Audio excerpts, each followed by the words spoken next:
दीदी देलेनी आलू पाने देला ओडिशा। आलू को संकट दिनकू दिन व्यापीबारे लागिछि।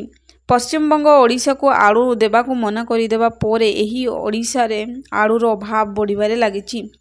जदिओ ओडिशा सरकार उत्तर प्रदेश रु आलू आनिछंती तथापि यह ओडिशा ग्राहकंकर पसंद आसुनी।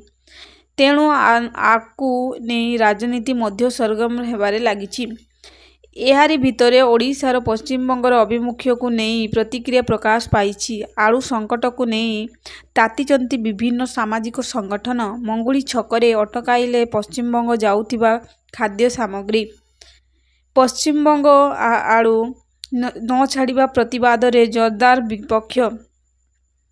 NH-16 मंगुली छकरे अटकिछि बहु खाद्य सामग्री गाड़ी। पश्चिमबंग को खाद्य सामग्री देउथिबा समस्त गाड़ी अटक। पश्चिमबंग आलू न छाड़िबारु शांतिपूर्ण अटक रखिचंती सामाजिक संगठन। पश्चिमबंग जाउथिबा समस्त गाड़ी को कटक रे अटकाई रखिचंती। जदि पश्चिमबंग आमको आलू न देबाकू निष्पत्ति नेइछि तेबे आमे मध्य पश्चिमबंग को जाउथिबा समस्त खाद्य सामग्री छाड़िबू नाई बोली आंदोलनकारी कहिसंती।